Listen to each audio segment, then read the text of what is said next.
할렐루야. 아멘. 오늘도 이 자리에 나온 우리 모든 청년들을 주님의 이름으로 축복합니다. 청년들 큐티 잘하고 계시지요? 네, 감사합니다. 여러분들 올 한 해 우리가 포기하지 않았으면 좋겠어요. 좀 잘 안 되더라도 끈질기게 계속 큐티하면서 하나님과 더 깊은, 더 많은 그 관계를 맺는 우리 청년들이 되었으면 좋겠습니다. 필요하시면 또 두 달에 한 번씩 그 큐티 교육이 계속 있습니다. 새가족부에 필요하시면 오고, 또 토요일 날도 우리 리더들이랑 하고 있으니까요. 여러분들 누구든지 오셔도 됩니다. 청년들 보통 역사를 이야기할 때 BC와 AD라는 말을 많이 씁니다. 청년들 이 BC와 AD를 나누는 그 중간 기준이 뭔 줄 잘 아십니까? 예. 황대호 역시 잘 아시네요. 예수님이 태어나는 그 날을 기준으로 BC와 AD로 나누어지게 됩니다. 여러분들 이 얘기를 조금 제가 다르게 표현을 하면 예수님이 성경에만 나오는 어떤 성경 속에서의 인물만이 아니라 정말로 우리의 역사 가운데 실제하시는 분이다. 할렐루야. 그러니까 BC와 AD를 예수님의 탄생을 기준으로 나뉘는 것이지 않겠습니까? 그렇다면 여러분들 BC와 AD의 뜻도 아십니까? BC는 뭘까요? 예, Before Christ, 예수님 이전이 되는 거죠. 네. 그럼 여러분들 AD도 아십니까? 뭐라고요? 뭐 애프터?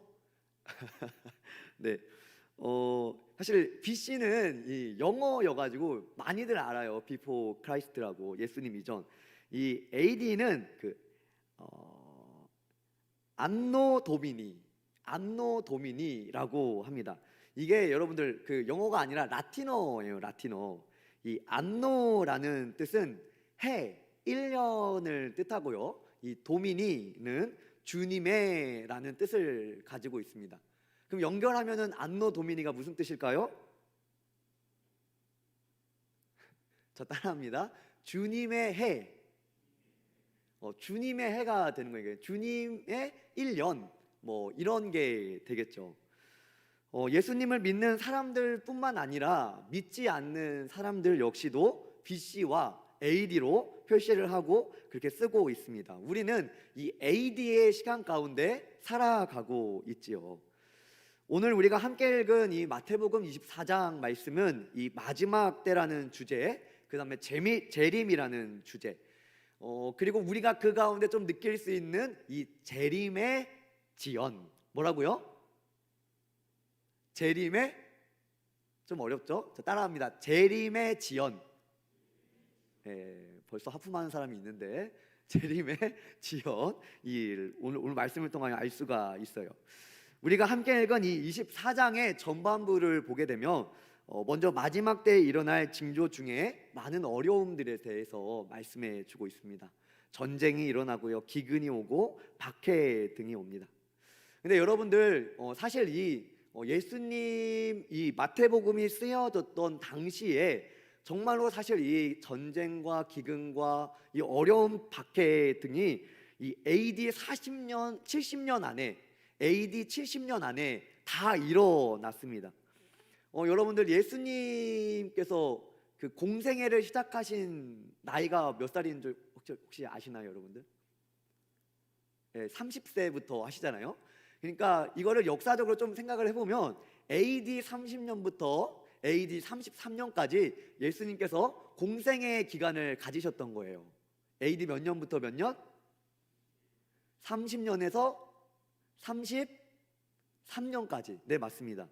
그런데 이 마지막 때의 징조라고 할 수 있는 어떤 전쟁과 기근과 박해에 대한 일들이 정말로 AD 70년 안에 굉장히 큰 일이 일어나요.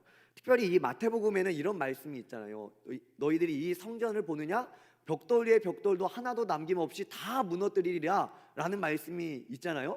정말로 AD 67년에서 73년 사이에 이 유대와 로마의 1차 전쟁이 일어나게 됩니다. 이때 당시에 이 티투스 장군으로 인해서 결국에 이 성전이 다 무너지게 되는 거예요. 이때부터 이 이스라엘 나라는 이제 포로가 되고 나라를 잃은 백성들, 그래서 아마 우리 청년들 들어봤을 거예요. 디아스포라. 뭐라고요? 디아스포라 유대인. 그러니까 뿔뿔이 나라를 잃어버리고 뿔뿔이 이렇게 흩어진 유대인들이 되게 됩니다. 앞서 말했듯이 이러한 전쟁뿐만 아니라 성전이 무너지는 일뿐만이 아니라 기근도 있었고요. 그 다음에 심한 박해도 있었다라는 것입니다. 여러분들, 마태복음이 AD 60년 정도에 쓰였다고 학자들은 보통 말하고 있어요. 자, 제가 다시 한번 퀴즈를 내볼게요. 예수님께서, 자, 정신 차리시고, 자, 예수님께서 AD 몇 년부터 몇 년까지 활동하셨다고요? 30년부터 33년까지. 그리고 마태복음이 언제 쓰였다고요? 60년경에 쓰였고요. 전쟁이 언제 일어났다고요? 67년에서 73년에 일어난 거예요. 그러니까 여러분들, AD 60년경에 마태복음이 쓰여졌을 때에 이 마태복음을 읽은 사람들은, 독자들은 몇 년이 지나지 않아서 성전이 무너지는 것을 보게 됐던 거예요. 아마 우리도 정말로 이 말씀이 그대로 이루어지는 것을 우리가 정말로 눈으로 보게 되면 막 성전이 무너지고 심한 박해가 일어나고 이런 일들이 정말 보면 소름이 돋고 무서울 거예요. 아마 이때 당시에 사람들도 그랬을 거라는 생각을 하게 됩니다. 여러분들, 예수님의 오심의 징조가 보여요. 너무 눈에 선하게 보여. 뭐 전쟁이 있고 성전 무너졌고 박해 있고 전쟁이 있고 막 그래요. 그러면은 무엇을 기대할까요? 이 사람들이 자연스럽게 예수님의 재림을 기대했던 거예요. 아니, 징조가 너무 선하게 보이니까 이 예수님이 곧 오시겠구나 라는 생각을 이 AD 70년경에 있는 사람들이 자연스럽게 할 수밖에 없었던 거예요. 말씀이랑 너무 일치하는 일들이 일어났기 때문입니다. 그때 당시에 거짓 선지자들도 많았고요, 미혹도 많았고, 앞서 말했듯이 기근과 지진과 자연재해와 전쟁이 막 일어나는 거예요. 우리 마태복음 24장 32절로 33절의 말씀입니다. 우리 함께 읽어봅니다. 시작. 무화과 나무의 비유를 배우라.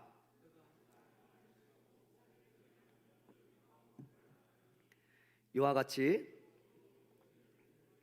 인자가 가까이 곧 문 앞에 이른 줄 알라. 아멘. 오늘 마태복음 24장 32절에서 33절까지 이렇게 말합니다. 무화과 나무의 비유를 배우라. 그러니까 무화과 나무가 잎이 올라오면 무슨 계절이 온 거래요? 여름이 가까운 줄. 자, 여러분 요즘에 길거리를 다니다 보면 이렇게 벚꽃이 이렇게 점점 피는 것을 이렇게 보게 됩니다. 아마 커플들은 벌써 이제 데이트 각을 잡고 있을 것 같은데, 벚꽃을 보면은 이제 겨울이 지나가고 우리는 어떻게 생각을 하죠? 봄이 오는구나. 약간 이렇게 생각을 하듯이 이러한 징조들을 보면 예수님이 가까이 온 줄 알아라 라고 말씀을 하고 있는 거예요. 33절에서는 인자가 가까이 곧 문 앞에 이른 줄 알라 라고 말씀하고 있죠. 그런데 예수님 오셨나요? 예수님 오셨어요, 안 오셨어요? 그렇게 저한테 질문하는 표정 짓지 마시고 예수님 오셨어요, 안 오셨어요? 네, 정말 애매한 대답. 안 오셨죠. 자, 안 오셨잖아요, 그렇죠? 예, 안 오셨어요, 안 오셔. 징조가 있었는데 아직까지 안 오시고, 그때 당시에 지금 거의 2000년이 흘렀는데도 사실은 예수님이 오시지 않았죠.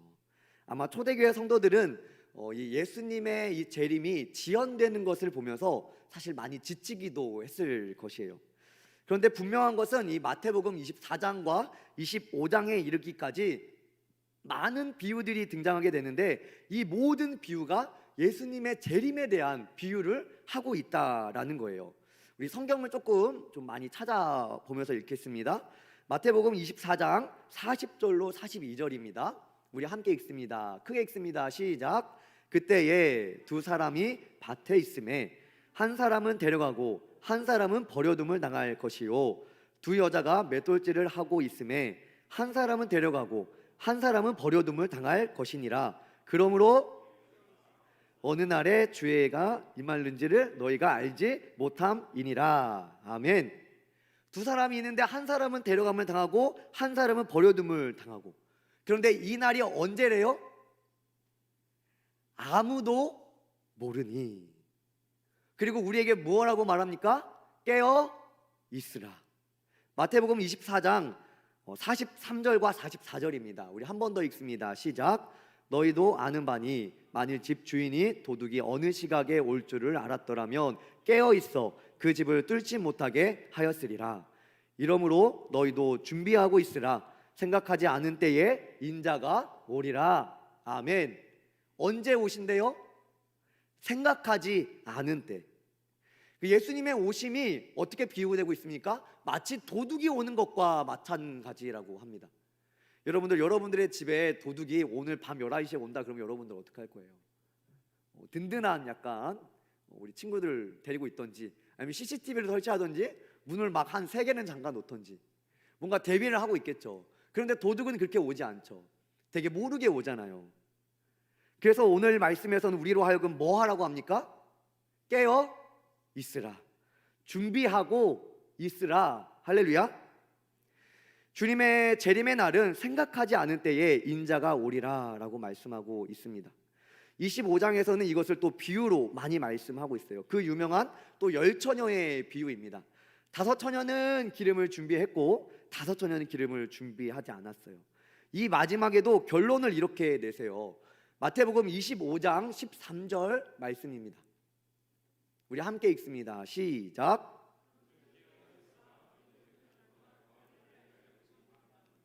그런즉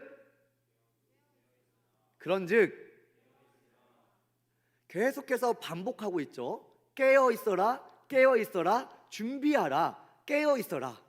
계속해서 이 24장, 25장에 있어서 계속해서 반복하고 있는 거예요.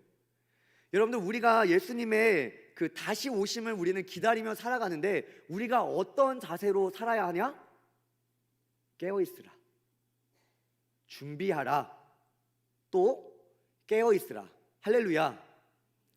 25장에 이어서 또 달란트 비유가 나오게 됩니다. 그런데 여기서는 금 5달란트, 또 한 사람에게는 또 금 2달란트, 금 1달란트를 두고 이제 장사를 하게 해요. 그리고 사실 이 비유의 어떤 그 의미는 뭐 달란트를 뭐 2배 남겼다, 뭐 3배 남겼다, 이게 중요한 게 아니라 이 구절에 있습니다. 마태복음 25장 19절이에요. 우리 함께 읽습니다. 시작. 오랜 후에 그 종들의 주인이 돌아와 그들과 결산할세. 언젠가는 이 종들에게 주인이 달란트를 주고, 이 달란트는 여러분들 화폐입니다. 화폐, 돈이에요. 돈을 주고 이제 장사를 하라고 하는데 그 주인의 말에 충성된 종이 있고 충성되지 않은 종이 있는 거예요. 중요한 거는 주인이 언젠가는 오시는데 오셔서 뭐 하신다고요? 따라합니다. 결산. 주인이 언젠가는 오셔서 우리로 하여금 결산을 하신다라는 거예요. 이 달란트 비유에서 정말로 중요한 거는 충성입니다. 충성. 주인의 말에 충성하는 것. 우리 마태복음 25장 21절입니다. 우리 함께 읽습니다. 시작. 그 주인이 이르되 잘하였도다 착하고 충성된 종아, 내가 적은 일에 충성하였음에 내가 많은 것을 내게 맡기리니 내 주인의 즐거움에 참여할지어다 하고. 아멘. 충성된 자들에게 주어지는 것이 무엇입니까? 주인의 즐거움에 참여하는 거예요. 주인의 잔치에 참여하는 것입니다. 다른 말로 하나님의 나라의 잔치에 참여하게 되는 거예요. 청년들, 우리도 이 땅에서 우리가 믿음 생활을 열심히 잘하고 있지만 어느샌가 우리가 모르는 때에 예수님이 오셔서 결산할 때가 옵니다. 여러분들, 우리의 믿음의 삶을 보면 때로는 우리가 정말로 믿음이 뜨거운 때가 있지만 반면에 너무나 연약해지는 때도 있지요. 그러나 우리가 어느 때에 예수님이 오실지는 아무도 모르나 분명히 우리가 모르는 때에, 어떻게 보면 우리가 준비가 안 됐을 그때에도 주인이 오셔서 우리로 결산하자라고 말하실 수 있다라는 거예요. 우리의 삶의 모든 것을 아시는 하나님께서 우리에게 달란트를 주시고 믿음을 주시고 은혜를 주시고 내가 너한테 줬으니 이제 나와 결산하자 라는 때가 분명히 온다라는 거예요. 25장 31절 32절은 또 이렇게 말씀하고 있습니다. 31절 32절 함께 읽습니다. 시작. 인자가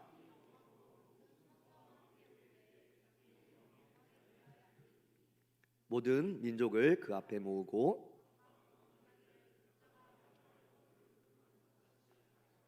아멘. 여러분들 31절을 보면 이때가 언제냐면 인자가 자기 영광으로 천사들과 함께 올 때, 인자가 올 때 이때 무엇을 하신다 하면 구분하신다. 양인지 염소인지, 이걸 조금 쉽게 말하면 하나님의 백성인지 하나님의 백성이 아닌지 구분하신다. 언제요? 인자가 올 때. 예수님이 오실 때, 재림하실 때 이러한 일이 일어나고 있다라는 것을 마태복음 24장부터 25장까지 많은 비유를 들어서 반복해서 말씀하고 있습니다. 중요한 것은 이후에는 예수님께서 이제 십자가에 달리시기 위하여 예루살렘으로 들어가시게 됩니다. 그런데 십자가 달리시기 전에, 십자가를 바라보기 전에 이 재림에 대해서 말씀하셨다라는 것을 저는 조금 더 강조하고 싶습니다. 청년들, 곧 고난주간이 다가오고 우리가 십자가를 생각하게 됩니다. 저는 우리가 이 십자가를 생각하기 전에 분명히 생각해야 될 것, 어떤 고난과 어떤 어려움을 생각하기 전에 우리는 예수님께서 재림에 대해서 반복해서 제자들에게 말했음을 기억하였으면 좋겠습니다. 청년들, 오늘날도 재림의 징조와 같은 일들이 참 많이 일어납니다. 러시아와 우크라이나가 지금 계속 전쟁 중에 있지요. 여전히 기근으로 먹지 못해서 죽어가는 많은 사람들이 있다고 합니다. 우리 주변에는 이단들이 너무 많아요. 여러분들, 제가 저번 주에 그 이단에 대해서 얘기했지 않습니까? 제가 한 청년을 만나면서 신방하면서 되게 독특한 얘기를 들어서 나름 경각심이 들었어요. 그래서 원대의 이단 동아리가 몇 개가 있는지 좀 헤아려 보게 되었습니다. 제가 뭐 더 많다고도 해요. 근데 제가 아는 한에서는 한 4개 정도가 되더라고요. 생각보다 되게 많다 이 생각이 들었어요. 앞서 이러한 징조들을 통해서 청년들, 우리는 이 말세를 살아가고 있다라는 것을 알 수가 있습니다. 그리고 이러한 징조는 예수님 이후로, 그러니까 예수님의 공생의 이후로 계속해서 일어나는 일이지요. 예수님께서 부활 승천하신 지 거의 1900몇 년이겠지만 거의 대충 한 2000년이 지났지만 사실 아직 예수님께서는 재림하시지 않았어요. 결국 우리는 예수님의 이 재림의 지연, 재림이 아직 오지 않는 이 상황 가운데 말세를 살아가야 되는데, 오늘 이 재림에 대한 말씀을 보면서 우리가 중요한 것은 이 말세를 우리가 어떻게 살아가야 되냐. 할렐루야, 할렐루야. 말세를 어떻게 살아가야 되냐라는 거예요. 여러분들, 앞으로도 더 많은 전쟁과 기근과 박해와 많은 일들이 일어날 수 있을 거예요. 근데 그것이 끝이 아니에요. 끝이 아니야. 성경은 말하고 있어요. 그게 끝이 아니다.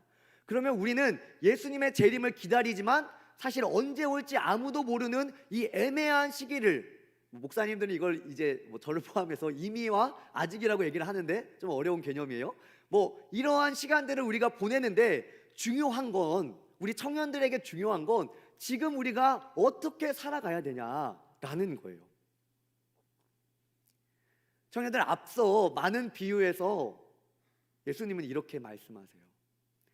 깨어 있어야 합니다. 할렐루야. 준비해야 합니다.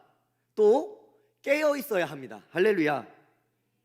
주님이 오실 그때가 아무도 모르니 깨어 있어야 된다, 준비해야 된다라는 거예요.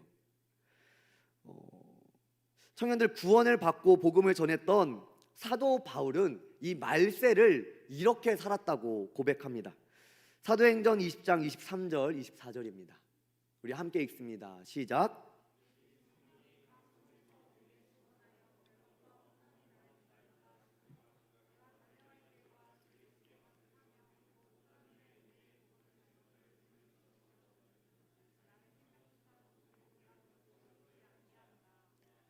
아멘. 여러분들, 말세에는 환난과 전쟁과 기근과 굉장히 많은 이런 박해가 있다고 말씀했잖아요.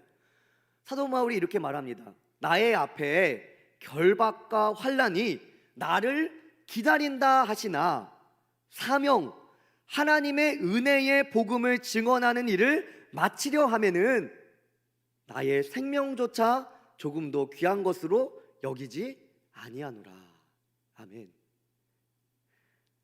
나의 생명보다 사명이 더 귀하다라는 거예요. 아마 이렇게 하면은 많이 부담스럽죠. 사도 바울이니까 그럴 수 있는 거 아니에요? 라고 말할 수 있을 거예요. 청년들, 제가 이번 주 목요일에 그 익산 청년연합 집회를 다녀왔어요. 그래서 찬양과 말씀 가운데 큰 은혜를 이렇게 받았습니다.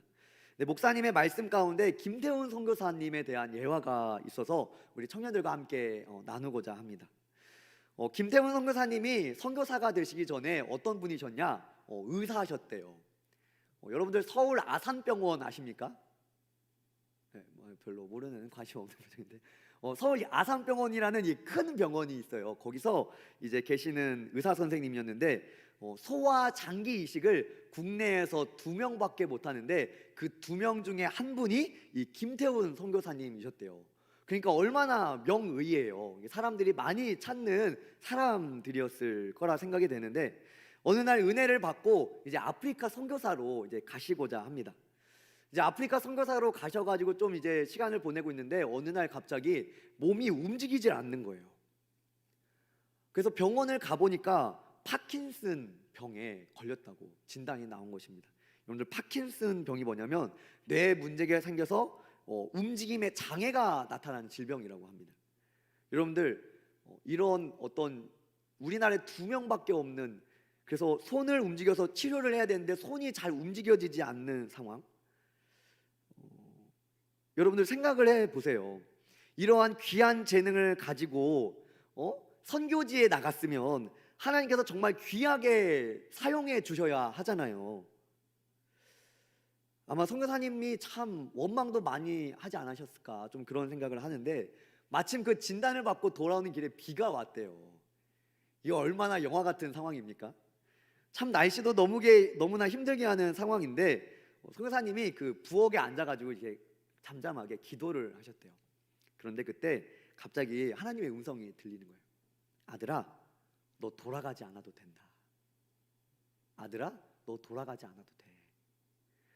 선교사님은 기도하면서 생각했대요. 이거 손이 잘 움직여지지 않으니까 한국으로 다시 돌아가야 되나, 이런 생각을 했는데 하나님께서 돌아가지 않아도 된다 말씀하셨던 거예요. 이후에 선교사님에게 어떤 일이 있었느냐, 의사로 활동하기보다는 많은 의사를 길러내는 에티오피아의 교수님으로, 의사를 길러내는 교수님으로 쓰임 받았다라는 간증을 듣게 되었어요. 청년들, 이게 바로 사명이 이런 것 아니겠습니까? 나의 생각대로 사는 것이 아니라 하나님의 뜻대로 살아가는 것. 나의 능력이 있어 내 마음대로 내 삶을 위해서 살아가는 것이 아니라 나에게 능력이 있어도 하나님께서 사용하는 도구에 불과하지 않다, 그렇게 살아가는 것. 청년들, 바울은 이 당시에 선교지에서 많이 무시를 당한 사람이었어요. 왜 그러냐면 언변도 뛰어나지 않고 바울에게는 이 가시라고 말하는 이 질병이 있었기 때문이에요. 많은 학자들은 이 바울의 질병을 이 간질이라고 얘기를 많이 합니다. 청년들, 제가 여러분 앞에서 설교를 하고 이제 복음을 전하는데 저에게 지병이 있어서 제가 설교 중에 갑자기 쓰러진다고 생각해봐요.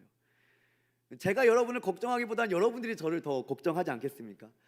목사님, 몸부터 좀 챙기세요. 말하지 않겠어요? 근데 그런 바울은 자신의 사명을 위하여 복음 전하는 일에 오늘도 달려가겠다라고 말씀하고 있는 거예요. 여러분들, 이 바울을 통해서 소아시아에 많은 교회들이 세워졌죠. 청년들, 말세를 살아가는 우리는 어떻게 살아가야 합니까? 오늘 말씀을 통하여 말세에는 수많은 징조가 있을 것이다 라고 말씀하고 있어요. 그리고 예수님이 다시 오시는 재림의 때를 분명히 말씀하고 있습니다. 그리고 그러나 예수님께서 승천하실 때 제자들에게 이렇게 명령하세요. 우리 마태복음 28장 18절로 20절 말씀입니다. 우리 함께 읽습니다. 우리 크게 읽습니다. 시작.